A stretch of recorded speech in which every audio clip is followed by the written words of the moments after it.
Namaste. How are you? Hope you are doing great. You are safe. I'm Amol Bakshi. I welcome you all to the Vidwan Lab Career Series. और इस बार हम लोग देखने वाले हैं careers for writers non fiction.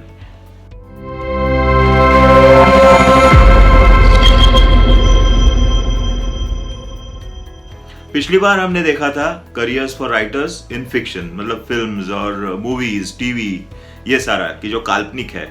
वो episode आपने अभी तक नहीं देखा है तो प्लीज यहाँ पे लिंक दिया है मैंने, जाके वो एपिसोड देख के आइए, या फिर इसके बाद देख सकते हैं, कोई प्रॉब्लम नहीं है. तो आज शुरू करते हैं कि writer careers in videos as a writer in non fiction.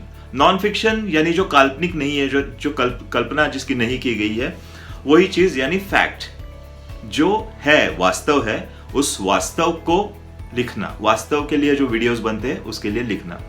जैसे कि डॉक्यूमेंट्रीज, आमतौर पे कोई भी नॉन फिक्शन वीडियो डॉक्यूमेंट्री कहलाता है. हालांकि ऐसा नहीं है, लेकिन हम अभी के लिए मान लेते हैं कि डॉक्यूमेंट्री है, ताकि आपके भी समझ में आ सके. तो डॉक्यूमेंट्री होता क्या है, नॉन फिक्शन होता क्या है? जैसे मैंने पहले ही कहा कि जो काल्पनिक नहीं है, जो वास्तव है, वो है non fiction, which is the reality. हमने ऐसे कई सारी डॉक्यूमेंट्रीज देखी है, और अभी आप देखोगे कि मुझे याद है बचपन में जब हम थिएटर्स में मूवी देखने जाते थे तो सबसे पहले एक डॉक्यूमेंट्री आता था. वो गवर्नमेंट का हुआ करता था, ब्लैक एंड व्हाइट हुआ करता था, और उसका पेज देख के ऐसे हो जाता था कि नींद की गोली ले ली हमने, और नींद आने लगती थी. हर कोई, मतलब लोग तो डॉक्यूमेंट्री खत्म होने के बाद थिएटर में एंटर करते थे, तब तक टाइम पास करते थे बाहर. धीरे धीरे डॉक्यूमेंट्रीज का पेज बदलता गया. उस टाइम क्या था, डॉक्यूमेंट्री यानी एक, जैसे हम किताब पढ़ते हैं, जैसे कोई निबंध पढ़ते हैं, वैसा ही था. एक बस वास्तव की टिप्पणी की गई थी. जैसे समझिए आप, गांधी जी की दांडी यात्रा है, कैसे घटी, कहां से शुरू हुआ, कैसे हुआ और कहां जाके संपन्न हुई, बस ये था. जैसे न्यूज कवरेज होता है ना, उसी तरह से कवरेज हुआ करता था, बस वीडियो में कवरेज था वो. धीरे धीरे डॉक्यूमेंट्री का भी पैटर्न बदलता गया और डॉक्यूमेंट्रीज काफी एंगेजिंग होती चली गई. आपने कभी महसूस किया था, आपने सोचा था क्या कभी कि कोई जाके जंगल में, जहां पे जानवर रहते हैं, खूंखार जानवर रहते हैं, और वो शिकार करते हैं किसी और जानवर का, उसको खा लेते हैं, या फिर अपने ही धुन में मस्त रहते हैं. कोई ऐसे जानवर भी है जो शाकाहारी है, दौड़ रहे हैं, खेल रहे हैं, उछल कूद कर रहे हैं, और इन सबको शूटिंग करके, इन सबको कैमरे में कैद करके लाके उनको एक अच्छे से स्टोरी की तरह पेश किया जाए कि लोग जाके ऐसे देखें, भाई ये क्या हो रहा है. आप डिस्कवरी देखते हो, नेट जियो देखते हो, कोई भी लाइफस्टाइल चैनल उठा लो आप, फॉक्स HD है, फॉक्स लाइफ है, हर चैनल पे जो डॉक्यूमेंट्रीज या न्यूज फीचर्स या कवरेज होते हैं, वो इतने सुंदर तरीके से पेश किए जाते हैं कि ऐसा लगता है कोई ड्रामा देख रहे हैं. और मतलब आप 10 कैमरास लगे होते हैं, एक शेर जा रहा है हिरन की तरफ, अब ये हिरन को खाएगा कि हिरन भाग जाएगा, खाएगा कि भाग जाएगा. क्रिकेट मैच देखते हैं हम, वो भी एक तरह से नॉन फिक्शन ही है, बस रियलिटी टीवी है. वो घट रहा है वहां पे, वो हम देख रहे हैं. वो भी 10 कैमरास लगा के, बॉलर आ रहा है, गेंद को घिस रहा है, गेंद डाल रहा है, बैट्समैन का वो डर रहा है कि कैसे सामना कर रहा है, डट के मुकाबला कर रहा है क्या, फील्डिंग चेक कर रहा है. ऐसे बॉल आई, बस बाउंसर होके आई, उसने बाउंसर को या तो डक किया या फिर हुक किया, अपर कट मारा, और हर ड्रामा. भाई वो रनिंग कर रहा है, रन आउट हो जाए कि वो थ्रो करेगा, और वो एंगेजिंग कमेंट्री. और क्रिकेट मैच तो खैर लाइव होता है, और ये सारे डॉक्यूमेंट्रीज के जो टाइप्स मैंने बताया, जैसे वाइल्ड लाइफ डॉक्यूमेंट्री हो गया, या फिर कोई मशीन की कैसे निर्माण किया गया टेलीफोन का, या फिर आज टाटा की कार कैसे बनती है, बहुत इंटरेस्टिंग तरीके से लोगों ने बताया है इसे. मेगा किचन करके एक शो आता है, आई गेस नेट जियो पे, देखिए कभी. एयर इंडिया के फ्लाइट के लिए जो इन फ्लाइट खाना जाता है, वो ताज के रेस्टोरेंट से, किचन से जाता है, उसको कैप्चर किया इन लोगों ने. क्या बढ़िया तरीके से किया. ये सब कौन करता है? यही तो राइटर का काम है. राइटर ये लिखता है, वो एक सादे से सिंपल से टॉपिक को इतने एंगेजिंग तरीके से बताता है, कैसे लगता है वाओ, ये देखना चाहिए, ये करना चाहिए मैंने जाके. तो इसीलिए नॉन फिक्शन राइटिंग में अब स्कोप काफी बढ़ गया है राइटर का. पहले जो जर्नलिस्ट हुआ करते थे वो एक नरेशन लिखते थे, वॉइस ओवर लिखते थे, जिसके पीछे चलता है ना वो फिल्म के, वो लिखते थे. आज ऐसे हो गया है कि राइटर उसको स्टोरी की तरह पेश करते हैं. तो हम लोग जब कॉर्पोरेट वीडियो शूट करने जाते हैं तो उसमें भी ऐसे रहता है कि कंपनी का स्ट्रेंथ दिखाना होता है, तो उसमें काफ़ी सारी मशीनें होती है कि ये मशीन वो फलाना ढिमका, तो हर बेजान सी मशीन है, हर मशीन का एक अपना फीचर है, वो तो ठीक है, वो जो देखता है उसके लिए सही है, लेकिन फिर भी उसको देखने के लिए एक एंगेजिंग तरीके से बताया गया। कैमरा मूवमेंट तो है डेफिनेटली, लेकिन पीछे जो वॉइस ओवर चल रही है, हाँ बाय द वे डॉक्यूमेंट्री या नॉन फिक्शन में जहां आप आवाज सुनते हैं लोगों की, वो वॉइस ओवर कहते हैं। जैसे पीछे से चल रहा है, वो बंदा दिखाई नहीं देता, तो वो पीछे जो नरेटर है, दैट नरेटर का जो नरेशन है वो वॉइस ओवर होता है।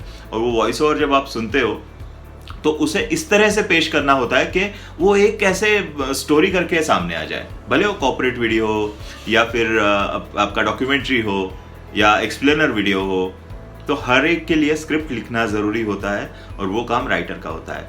वहाँ पे काफ़ी सारी अपॉर्चुनिटीज़ है। मैं आपको एक चीज़ बताता हूँ, फिक्शन अगर 10 बनती है तो कॉर्पोरेट वीडियोज़ या नॉन फिक्शन 100 बनती है। पिछले 15 साल से मैं वही करता आया हूँ, तो काफ़ी सारा अपॉर्चुनिटी है वहाँ पे। और आजकल तो बहुत ज़्यादा वो एक्सप्लोड हो गया है, जैसे ये वीडियो मीडिया जो एक्सप्लोड हो गया है, वो ज़्यादातर उसका अपॉर्चुनिटी यहाँ बन गया है नॉन फिक्शन में। हर एक को चाहिए मेरा मार्केटिंग वीडियो बने, हर एक को चाहिए मेरी डॉक्यूमेंट्री बने, और वो कौन बनाएगा, कौन लिखेगा? आप लोग लिखोगे। तो वो एक करियर है जिसको आप बहुत सीरियसली ले सकते हो। इसके लिए ज़रूरी है बैकग्राउंड आपका, आपने यदि जर्नलिज्म किया है या मास कम्युनिकेशन का कोर्स किया है तो बहुत अच्छा है, नहीं किया है तो बहुत छोटे छोटे वर्कशॉप्स होते हैं, कुछ ऑनलाइन कोर्सेज होते हैं, वो ट्राई कीजिए। मेरा एक डिस्क्रिप्शन में मैंने एक लिंक दिया है जिसमें एक पूरा डिस्क्राइब किया है मैंने लास्ट टाइम के वीडियो की तरह ही, कि कैसे क्या करियर के अपॉर्चुनिटीज़ क्या हो सकता है इस राइटिंग के फील्ड में, टिप्स क्या क्या है, वही सारी चीज़ें हैं। तो वो ज़रूर देखिए, आपको काफ़ी सारी जानकारी मिलेगी। और फिर प्रैक्टिस लिखने के लिए, लेखक बनने के लिए सबसे ज़्यादा ज़रूरी होती है प्रैक्टिस। लिखते रहो, बस लिखते रहो, कीप राइटिंग एवरी डे।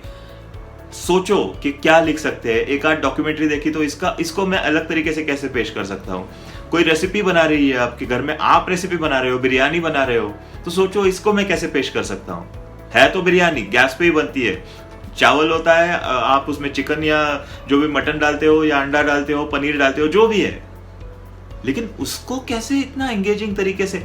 आपने कुकरीज शोज देखे हैं ना, कुकरीज शोज में वो बातें करते रहते। अब पहले संजीव कपूर साहब आते थे और वो खाना बनाना सिखाते थे हमें, लेकिन कैसे वो बात करते थे हमसे।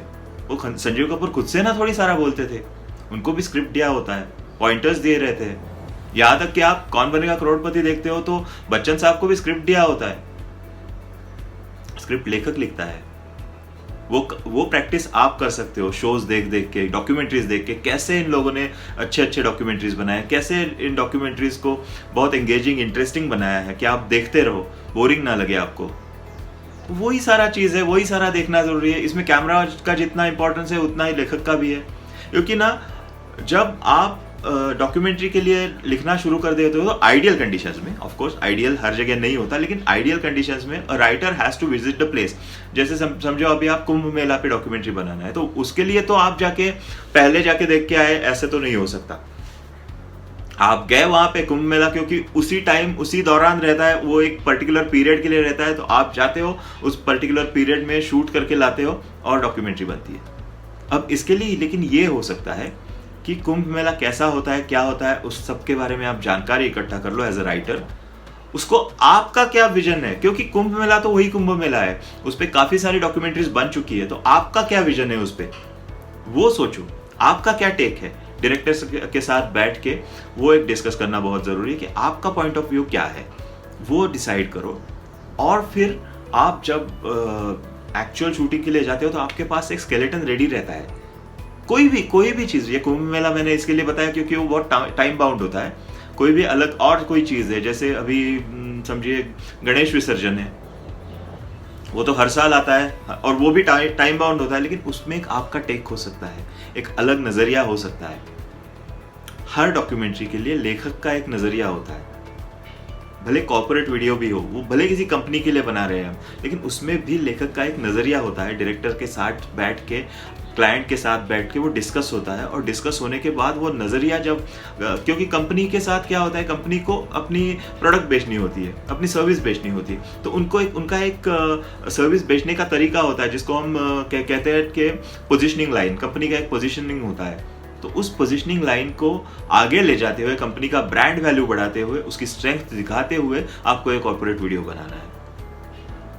तो जब आप ये सब समझ लेते हो उसका, क्योंकि कॉर्पोरेट वीडियो लिखने के लिए एक अलग टाइप के साइकी चाहिए, उसके लिए एक मार्केटिंग की नॉलेज चाहिए। हर डॉक्यूमेंट्री के लिए वो जरूरी है ऐसे नहीं है। तो देखते रहिए और अपना निश ढूंढिए, आप कौन सा डॉक्यूमेंट्री लिख सकते हो, आप कौन सा नॉन फिक्शन लिख सकते हो, वो देखिए। जब आपको वो मिल जाएगा तो बाकी सारी जो जर्नी है वो आसान हो जाती है। तो यही सारा है नॉन फिक्शन के बारे में। प्रैक्टिस करते रहिए, देखते रहिए, जितना हो सके देखते रहिए, अपना एक अलग नजरिया, अपना एक अलग स्टाइल डेवलप कीजिए, और हो सके तो आपका जो नरेशन आप लिखते हो उस नरेशन को रिकॉर्ड कीजिए, ताकि आपको जो नरेटर है बोलेगा, जो इंसान बोलने वाला है या बोलने वाली है, वो किस तरह से उसने पेश करना चाहिए, वो आपके दिमाग में है, वो आपके दिमाग में है, वो फोन पे आपके रिकॉर्ड कीजिए, ताकि सामने वाले को पता चल सके एग्जैक्ट क्या टोन चाहिए। और डायरेक्टर के लिए भी बहुत आसान हो जाता है। हाँ, कभी कभार ये भी होता है कि शूटिंग के बाद सारा स्क्रिप्ट बदल जाता है, ये भी पॉसिबल है, क्योंकि इतना कुछ मटेरियल मिलता है, इंटरव्यू से इतनी बातें आती है बाहर, तो आप अलग करते हो, अलग कुछ सोचते हो कि हाँ मैं इस तरह से बना। बहुत सारी चीज़ें होती है इसमें, it's a very vast topic. मैं तो खाली इंट्रोडक्शन दे रहा हूँ, और आप यदि इसके लिए आपको कोई भी हेल्प चाहिए तो प्लीज़ मुझे कांटेक्ट कीजिए, I am always there to help you. तो बस make sure that you read all the things, मैंने लिंक में दिया हुआ है, वो पढ़ लीजिए। पिछला एपिसोड नहीं देखा है तो वापस एक बार जाके देख लीजिए, मैंने वो भी लिंक दिया हुआ है। और आते रहिए यहाँ, जिसको राइटर बनना है और जिसके, या फिर आपके कांटेक्ट में कोई है, आपके रिश्तेदार, आपके दोस्त जिसको ये सब जानना है, तो उनके साथ ये एपिसोड शेयर कीजिए, ये सारी जानकारी शेयर कीजिए, उनको भी फायदा मिल सके। लाइक कीजिए, शेयर कीजिए, सब्सक्राइब कीजिए, कमेंट कीजिए, आपके विचार, आपके सुझाव लिख भेजिए, और फिर अगले एपिसोड में ऐसे ही कुछ एक नया करियर लेके आऊँगा मैं, ओनली ऑन द विद्वान लैब। सो तब तक के लिए बाय, टेक केयर।